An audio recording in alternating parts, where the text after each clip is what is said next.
अस्सलाम वालेकुम दोस्तों मैं हूं Qaiser Mahmood Mughal, advocate high court. दोस्तों वीडियो के आगाज से पहले हम आने वाले दोस्तों को खुश आमदीद, और जिन्होंने हमें पहले से ज्वाइन कर रखा है उनका हम तहे दिल से शुक्रिया अदा करते हैं कि उनके प्यार भरे कमेंट जो है हमारी हौसला अफजाई करते रहते हैं। दोस्तों जब भी किसी मुल्क में कोई कानून बनता है ना तो उनकी सजाएं मुकर्रर की जाती हैं।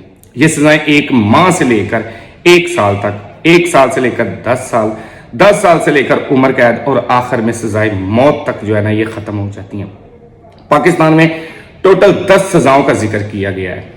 मैं अपने व्यूवर्स को इससे पहले कि वो 10 सजाओं के बारे में बताऊं, अगर हमारी इंफॉर्मेशन आपको अच्छी लगे तो इसे दोस्तों तक जरूर शेयर कीजिएगा। दोस्तों पाकिस्तान में 10 सजाओं का जो जिक्र किया है उसमें सबसे पहले सजा का नाम लिया गया ना वो किसास है, नंबर 2 पे दियत है, नंबर 3 पे अर्श है, नंबर 4 पे दमान है, नंबर 5 पे ताजीर है, और नंबर 6 पे मौत का जिक्र किया गया। नंबर 7 पे उम्र कैद है। नंबर 8 को 2 कैटेगराइज में किया गया है। नंबर 1 बामुशक्कत है, और नंबर 2 जो है ना वो महज कैद है।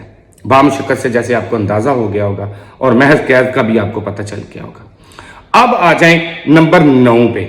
नंबर 9 पे जो है ना जब्त की जायदाद है। पाकिस्तान में कुछ ऐसे ऑफेंसेस भी हैं जिसमें मुलजम की जो है ना वो जायदाद को जब्त कर लिया जाता है, और ये हमेशा मुद्दई की फेवर में किया जाता है ताकि उसके नुकसान को पूरा किया जा सके, ताकि उसके जो मामलात हैं ना उनको दुरुस्त किया जा सके।